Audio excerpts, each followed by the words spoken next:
Greetings, viewers. I'm Alan Aiken, and I'm coming to you from a temporary modular home in Maple Ridge put up by the government as an answer to the critical problem of homelessness in the greater Vancouver area. I'm talking to Presbyterians, but I'm also talking mostly to people that care about this crisis. There has been courtroom drama in the city's attempt to rid itself of Anita Place, a tent city here in town, where people have come off the street as the only place to live. This condo-like building that we're in here now is one solution. I want to introduce you to Randy Peterson, a resident who has lived here since October. And we'll also meet Lee, his partner. Randy, it's all about home, and I wonder if you could tell us how you came to be homeless. I was renting a room off this lady, and she decided to renovate her place, and she gave me a full 2 months notice, and I looked for the 2 months that I had. So I ended up staying at the Salvation Army. It just shows you that anybody can become homeless at any moment. When I was young, my mom gave me a chore to do, a little chore to do, and put my toys away or something. I did my chores, and my mom says, "Oh, good, there's a nickel." I'm let's go to the store, let's go to the store. And she goes, "No, we'll go to the store after lunch." Well, I wasn't waiting till after lunch. I got out in the yard, and I took off down the street, and crossing the road, I got hit by a car. The car knocked me between 30 and 40 feet through the air. I landed basically on my head. I was unconscious for 4 days.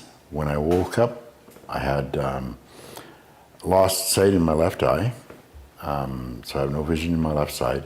I had epileptic seizures. I was having approximately 24 a day. The doctor put me on, I guess they didn't know too much about the drug at the time, but he put me on basically an adult dose of phenobarbital.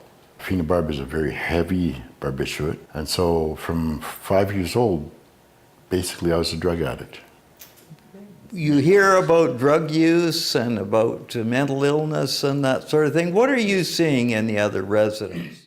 Well, what I'm seeing is, first of all, this place is a great thing. I think it's the start of the end of homelessness here in Maple Ridge. I believe that this is the first step towards curing the problem of homelessness, and it is a social problem, so that society has to step up and start taking care of these people.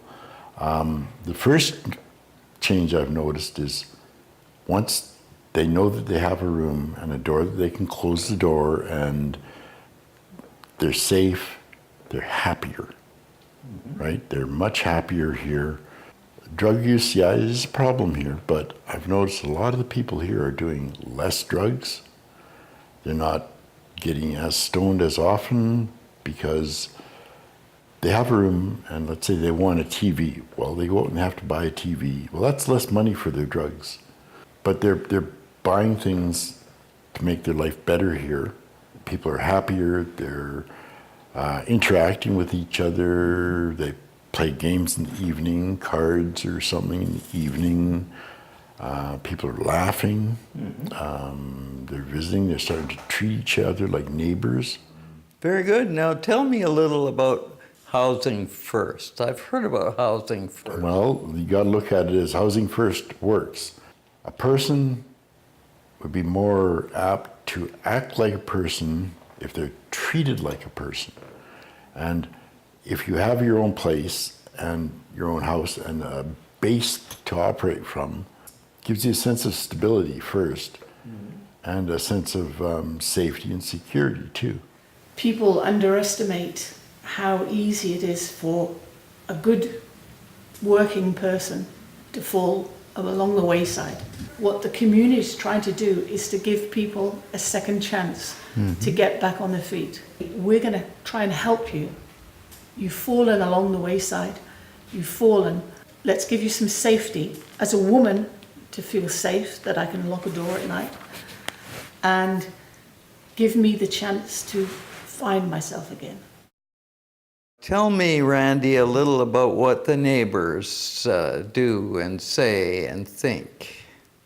A lot of them are very happy with what's going on here.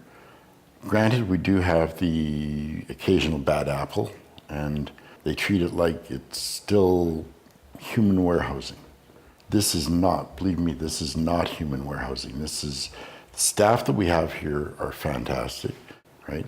We have a psych nurse, we've got a drug addictions counselor, we've got a social worker. Everybody that works here has a degree in something that we need here. But I'd like to know now about your future. How do you see life from day one today? What's it going to look like? Well, Lee and I are desperately trying to find a place to stay. Lee does not live here. We have about a week and a half to find a place. That's our number one priority, is to get a roof over her head. Then we're going to try and find a place for us together, right? And what about your work life in the future? Been a very hardworking person, and I'd like to get back to that. I was diagnosed as diabetic a little while ago, and now we're on top of that, and things are starting to feel better. I'm starting to get my energy back, and I'd like to get back to some form of employment.